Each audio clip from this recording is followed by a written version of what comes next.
Welcome to the Forager Podcast, where I talk with cottage food businesses about their strategies for running a food business from home. I'm David Crable, and today I am talking with Kevin Martino, also known as Chef Kev. Kevin lives in Concord, California, and sells a variety of flavored nuts with his cottage food business, Chef Kev's Specialty Foods. Kevin started his business back in 2013 when California created its cottage food law, and he was actually one of the very first cottage food businesses that I ever met. He has sold other things with his specialty snack food business, but he mostly focuses on flavored nuts, and he sells wholesale at breweries in particular. I am looking forward to hearing today what he's been up to recently, and with that, welcome to the show, Kevin. Nice to have you here. Thank you, David. So Kevin, take us back. I know you started in 2013, but what got you going with the cottage food business thing? How did you hear about it and why did you start it? I was working for a outside sales at that time, and then I heard about the cottage food law. So I was thinking that'd be kind of fun to start my own business. So I looked into it.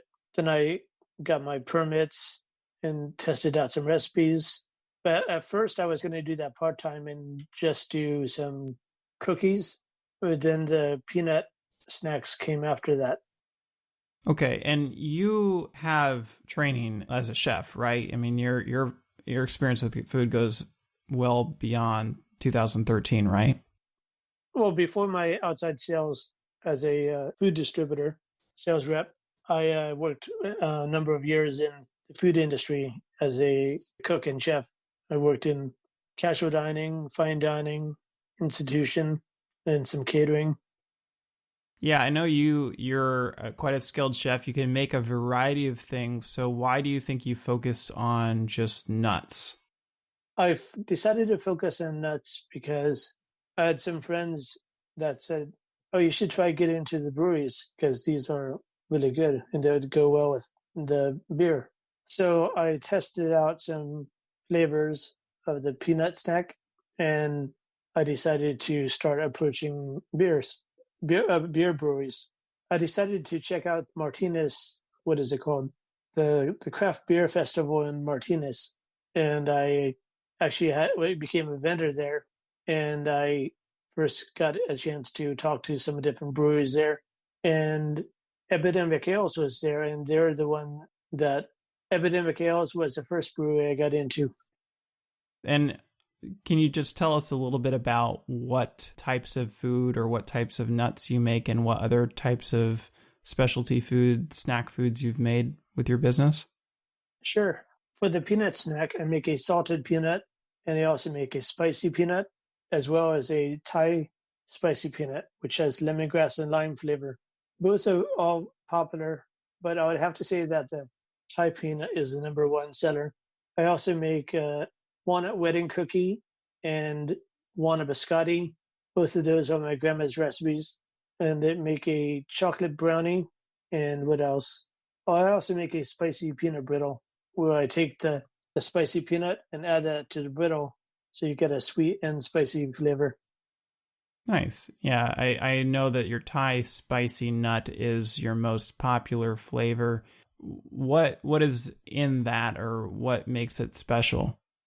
Well, you have a good balance of flavor and heat, but it's funny is I've had people would say that, oh, it's not that spicy. And then it kind of hits them towards the finish.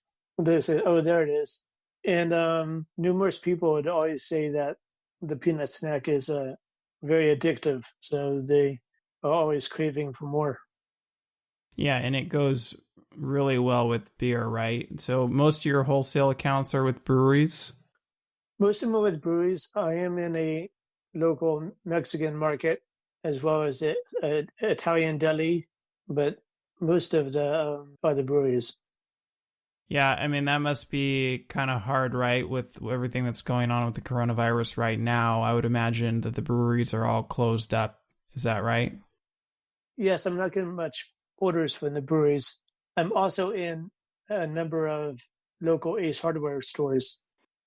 I know the Ace Hardware stores are still up and running. Are you still selling through them? Yes, I just dropped off an order at Bill's Hardware in Concord, but I'm also in the one in Antioch, Pittsburgh, Oakley, and Brentwood. Yeah, that's nice that you have some diversity there to keep some business up and running during this very difficult time. Can you talk a little bit about what you do in terms of the production of the nuts? Like what did you do back when you started in 2013 and producing them in your home kitchen? And how different is that in the way that you produce nuts today? Volume actually is the top thing because when I started out, I would be maybe making 3 to 6 pounds, and that'd be enough for the orders when I was first getting started. But now things are going. The breweries would order maybe 45 pounds of peanut just for of one flavor. So they definitely have come a long way in volume. Yeah, that's quite a big difference. And do you just make these in bowls and you mix them by hand, or is there a cooking process? What kind of equipment do you have to use for your business? I don't want to give out too many secrets, but I do use a infused oil for the peanut. That's what gives it the unique flavor, opposed to having other nut brands out there that have the flavor powder on the outside. Mine is actually the flavor is infused inside the peanut. Does it make sense? Yeah, I see. There might be some kind of cooking process there, but I just imagine these enormous bowls of peanuts when you're producing them. So can you talk a little bit about your packaging? Like what size works well for sales of your nuts? I have a variety of different size packaging. I have a packaging that holds a 3 ounce, which is a stand up zip pouch bag, which I seal. Then I also have a 6 ounce, 8 ounce, 1 pound, and a 5 pound containers for the peanut. And what is the pricing like on those sizes? Let me see, they usually retail between $3 and $12. So is like a 3 ounce $3 and then a pound $12? Is that what I'm hearing? Yes. Yeah. So $12 a pound for larger bulk sizes. I know that you use these kind of specialty pouches for your nuts that look very nice. Where do you get those and how do you buy them? Well, I get my packaging from various places, but the pouches I get from Uline, and then the tub containers I get from a restaurant supply store in Oakland. I'm also in Oakland getting different supplies, so it's easy to pick up supplies and drop off an order in the same trip, so it saves time.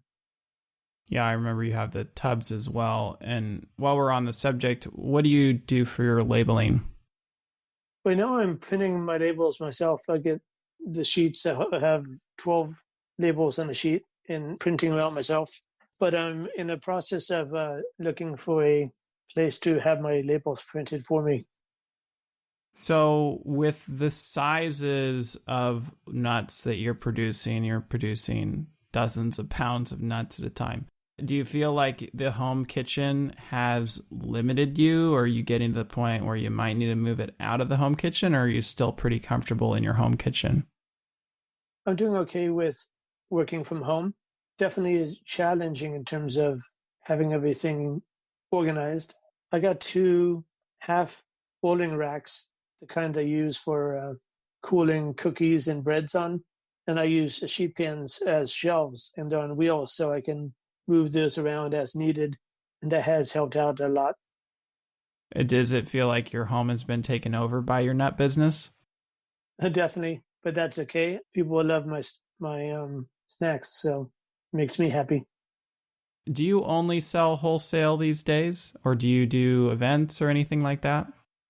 Not really doing events. I did do an event at a local brewery, and they asked me to be a vendor, so I did that. And I tried doing a Christmas boutique this past winter through the Concord Historical Society, and that went pretty well. But mostly, I just been doing online sales as well through my website. So you do the wholesale and you do the online sales. And what is your wholesale relationship like in terms of pricing?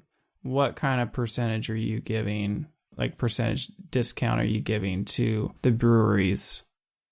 Let me see here. Like for example, they would be buying something at maybe $3.25, and then they would sell it for $4 or more. That actually sounds like a pretty small markup to me for a wholesaler. So you think I should sell it for more? Well, I'm saying go with what we're. It sounds like you're getting the good end of the deal, right? It just sounds like usually I hear maybe a 50% or even 70% price for them. So like if they're buying it from you for $3.25, then they would be selling it for like $6 or something like that. So they would be making a lot more money. Well, this is just a suggested retail I have on my sheet. People can definitely sell higher than my suggested retail. It's up to the individual store or brewery to mark it up as to works best for them. Do you know if there are breweries out there selling your products at higher prices? Yes, some of them are selling it far higher than the suggested retail that I have. Yeah, I think that makes sense. I mean, because typically breweries would, or any wholesale account would typically try to mark up quite a bit. Otherwise, it's hard for them to make money. So, how did you get these wholesale accounts? Like, how do you get breweries, or are you adding wholesale accounts every year? What is that like? I would go into the breweries and talk to the manager and leave some samples and price sheet, and they would give them a try, and I'd follow up with them in a week or so and see how if they would like to move forward with an order. Yeah, I think it's helpful that your nuts are so popular with people who drink beer, right? I mean, it's a nice pairing, and that makes it probably easier to sell. Yeah, for sure. I also find it easy to have a picture collage of the different logos from the breweries that I sell to, so I can show that to the potential brewery and say I'm in all these different locations, and all these different breweries network and know each other, so that kind of helps in the process of getting into places. But they would also say, "Oh, you should try getting into this place." So they also give me tips on places I should try to go to.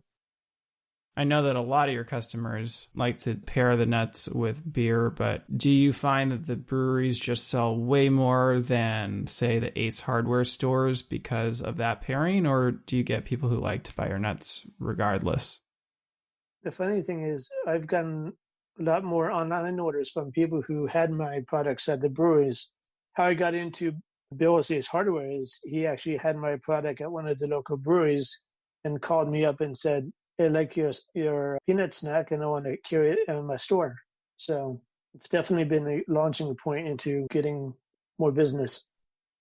So that's kind of interesting to hear that your wholesale accounts are basically leading people into ordering from you elsewhere, which I don't typically hear that. Usually wholesale is one of the final stages for a cottage food business when they're finally selling indirectly, but it's kind of cool to hear that that has led into some more direct sales for you.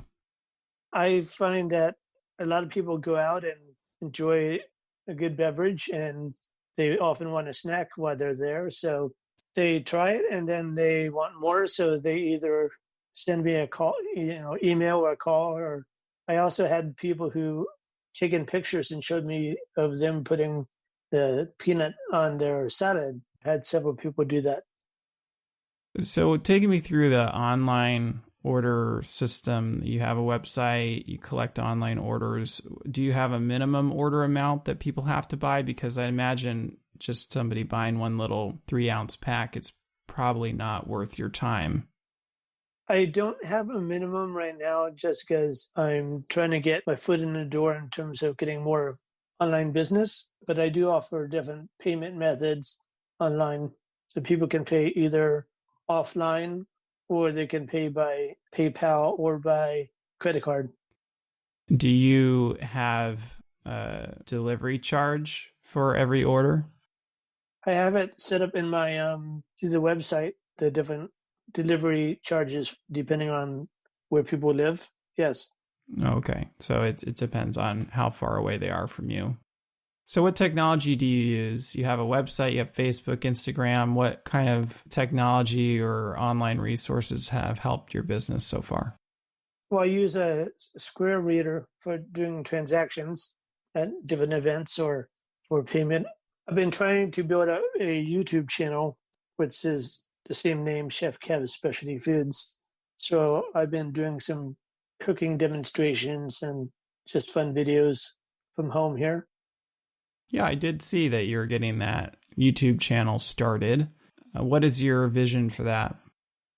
To be honest with you, I'm not sure yet.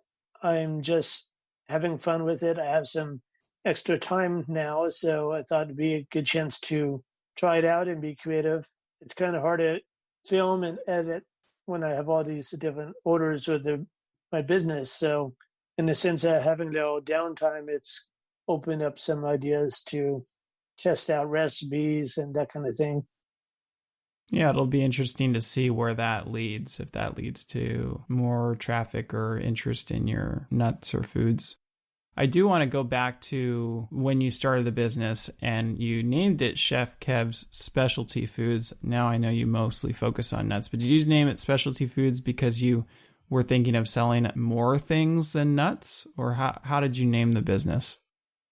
I decided to have the name flexible so I can do different things with food and not just nuts or not just cookies.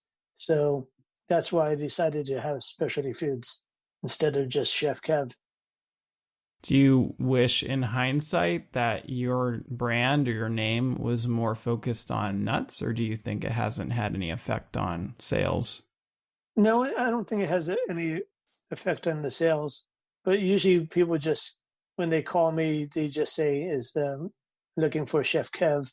And also I found it for ease and being less long in terms of typing for my website or my email. I just do Chef Kev Foods. So I thought about maybe should I change the name to Chef Kev Foods, or I'm not sure. It probably doesn't really matter at this point. I'm just leaving it Chef Kev Specialty Foods since it's already established. So do you have a DBA? Do you have an LLC? What kind of business structure do you have? I just became an LLC, so it'd be Chef Kev Specialty Foods LLC. And why did you choose to start an LLC? I chose LLC just for the better protection for my business. Most people think that an LLC provides protections that it kind of doesn't. Like, I've looked into it quite a bit for myself because, But at least it won't have my house taken away, Well, that's the thing, is that people think that, right? Well, for one, with your nut business, I mean, it's a pretty safe business, right? I mean, the likelihood of somebody getting ill from your nuts is super duper low. I guess if somebody, had like a peanut allergy or something, but it's obviously very clear. Yeah. Through your packaging and through your labels that you're not doing anything wrong. I mean, if somebody has a peanut allergy, they certainly shouldn't be eating your nuts. But even on my cookies, I do have a label that says "made in a kitchen that produces peanut." Yeah. So you're doing everything up front to protect yourself. You got the liability insurance, and I think the liability insurance is definitely important. But the thing with an LLC is that an LLC is particularly good for limiting your liability when other people in your business do something wrong. So when it comes to like somebody else doing something, like if somebody else makes a mistake, either that person is liable or the LLC is liable, and just the assets within the LLC are liable. But you personally wouldn't be liable, your house wouldn't be liable, etc. Where it gets a little bit less clear is, say you made a mistake. You did something that, hurt somebody. Like, I don't even know what it would be. Even though you have an LLC, because you personally harmed that person, they could still come after your house, even with the LLC. So I personally recommend people get an LLC when they're starting to bring on employees in their business and they're not doing everything themselves. And so what made you decide to get one? The reason I got one is for the same reasons, but at that time I didn't know what I know now.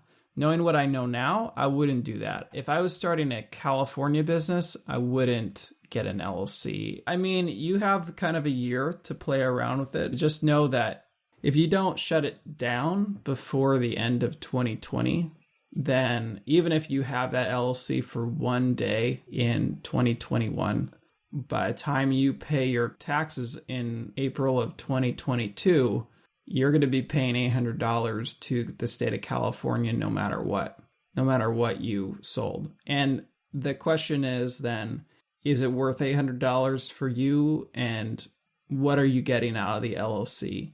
And to me, I don't really see the value or the benefit for someone who's a solo entrepreneur and doing everything themselves. You can do more research about it, but there's just not as many protections as people kind of think there are when it comes to LLCs. And it's a high price to pay for something that might not end up making any difference to your business in the long run. So just want to let you know.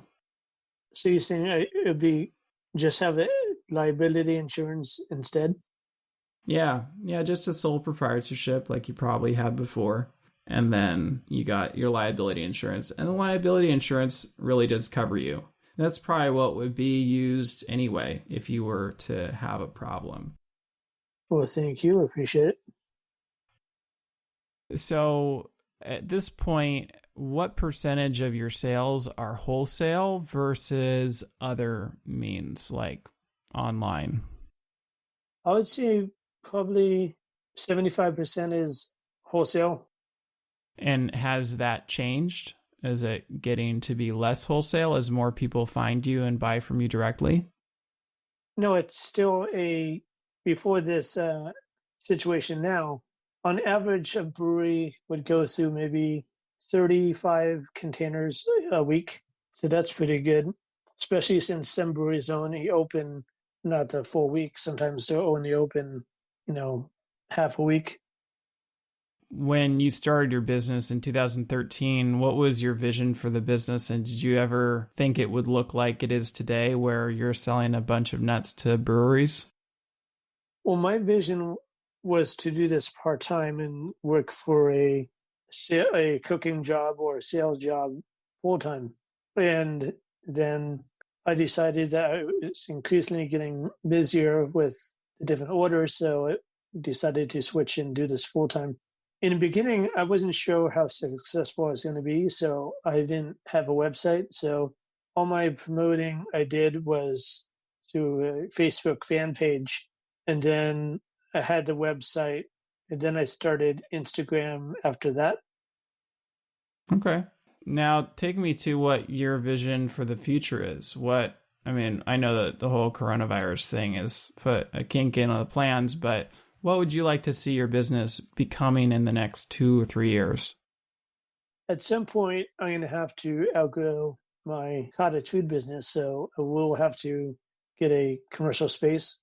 For me personally, I would like to have my own commercial space, have a production area, and then have a front area where people can pick up orders as well. That's my plan. Okay, so you'd like a storefront with your own kitchen in it. Have you ever looked at using a co-packer as a possibility? No, I'd rather have control. I don't know, just because that chef in me. Yeah, you have to let up some control when you use a co-packer and you change your processes a little bit. So you've been doing this for a number of years now. So what do you think has made you so successful? A lot of hard work. I never paid for any advertising or any promoting, which there are tons of resources out there, Google ads or whatever, promoting on paying extra and paying for ads on Facebook, whatever. Mine is just word of mouth and just getting my name out there. So definitely just hard work and persistence. I'm not a pushy salesperson, but I believe if you have a good product, it'll sell itself. Well, I also know that you get into the breweries a lot yourself, and you don't need to necessarily be salesy to establish relationships with people, and I think that's one of your strengths. Also, I'm a home brewer, so that also kind of helps me understand the beer industry. Yeah, you're kind of embedded into their community. So when you got started in 2013, what steps did you have to take to start your business legally? For me, the law was just a month or so old. So when I was starting, I was learning as I go. I never had my own business before, so I was just going with it and learning as things happen. But for me, I noticed that the turnaround time was maybe a month. Well, you had to talk to get a business license department, and then you had to talk to the zoning department as well. And then the third step was getting a permit through the health department. Do you remember what the costs were for the business license, the zoning permit, the cottage food permit? I think the health permit was 300 or 350, and the business license I think that was $20. I could be wrong. Yeah, I remember back when the cottage food law got started. I was living in Contra Costa County as well at the time, and I remember it was one of the most expensive fees for a cottage food permit in the state. So that's not surprising to hear it was 300 something. But you got the Class B license, right? I got the Class B, which lets you sell person to person or to businesses. Yeah, it lets you sell wholesale like you do mostly now. And what does it take for you now to maintain your business legally? How often do you have to renew permits and such? And how much does that cost? You have to renew your business license and permit every year. And for the health permit, they have the annual inspection of your kitchen. And I think I pay maybe I think it's around $340 for the health permit. You have to pay the health department $340 every single year? Yes. That is really expensive. But then again, I don't know. I think Contra Costa County is one of the most expensive, and they are in the Bay Area. So I think everything's more expensive in the Bay Area. Yeah, they might be more strict. Well, it's at least cheaper than running another kind of food business. Yeah, if you were to have your own commercial kitchen space, you would be definitely paying more for the lease and everything. Yeah, you would be paying a lot more. So it makes sense. Kevin, why do you love to run your cottage food business? I enjoy having a cottage food business because I love hearing from people and seeing how much they enjoy my products. And I just love cooking. Well, thank you so much, Kevin, for taking the time today to share a little bit about your business. How can people find you and get in touch? You can find me at chefkevfoods.com. That's CHEFKEVFOODS.com. Great. Well, it sounds like you're doing well. I know the whole coronavirus thing has limited your sales in the meantime, but hopefully you'll get back up and running to full production pretty soon. Oh, thank you, David. I appreciate it. That wraps up the 9th episode of the Forager podcast. I remember seeing Kevin at one of his very first markets in 2013, and it's cool to see how far his business has come since then. His hard work and love for food has definitely paid off. If you are thinking about starting a cottage food business, head on over to forager.com to check out your state's cottage food law. For more information about this episode, go to forager.com/podcast/9. Thanks for listening, and I'll see you in the next episode.